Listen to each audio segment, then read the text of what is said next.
Welcome to the Hillbilly RV channel. Today we're going to be working on a Coleman air conditioner in this Super C motorhome. It's right behind you. Tall booger. I think the guy said it was 13 feet 2 inches tall. I hope I don't have to go on the roof because I'm not sure my ladder will go that high. And it has no ladder on it. So yeah, let's go inside and get started and see if we see anything super obvious wrong with this air conditioner. This coach is 4 years old. These are original air conditioners.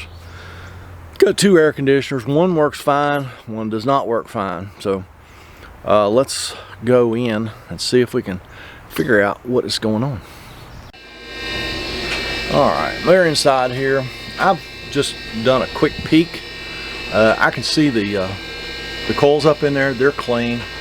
There's not going to be any air leaks. They've done a fantastic job when they built this coach. This is a Renegade coach, and you can kind of tell that they kind of care what they're doing and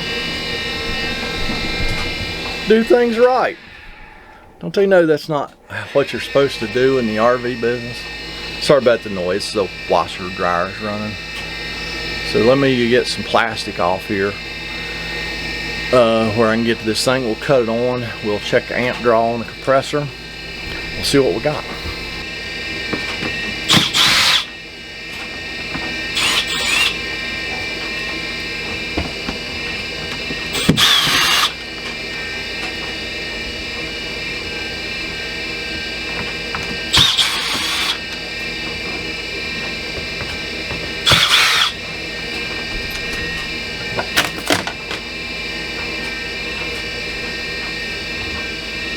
This thing don't even have any bugs in it. Alright, get the plastic off so we can get to the wiring. And I have my amp clamp on the purple wire, which is going to be our compressor wire. And now we're going to cut the air conditioners on and let them run for a little bit, and we'll check the amp draw on the compressors.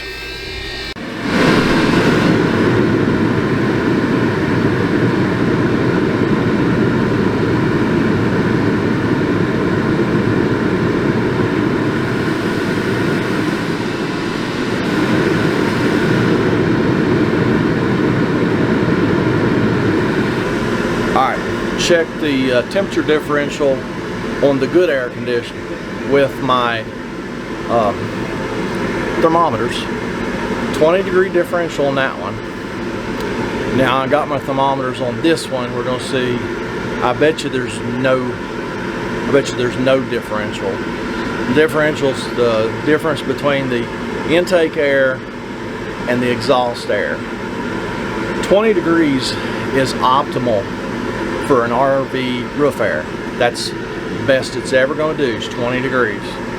Anything less than that, it's beginning to fail. And then, you know, an older unit may get down to 15-degree differential, but still 20's good. Less than that is not good. We're going to give this a few minutes and I'll show you.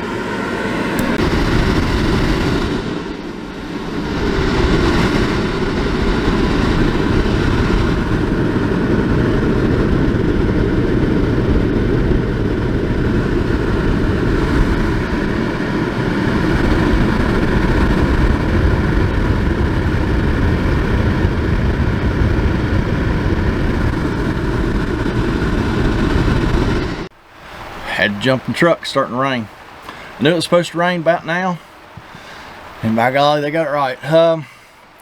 As you saw, the amp draw is way too low on the compressor. There was no differential in the air temperature, so as Sling Blade would say, ain't got no Freon in it. It's terrible. That was terrible in it. I have to work on that, but yeah. So, wonderful thing about RV air conditioners is you just throw away the old one and put a new one on, because the Freon part of it is non-serviceable. So don't y'all be non-serviceable. Get down in that comment section, leave me a comment, criticism, a concern. I am not going to go up the road and fix another one today, most likely. It's supposed to rain all day. I'm going to go run some errands. So, you have a great day. Catch you next time.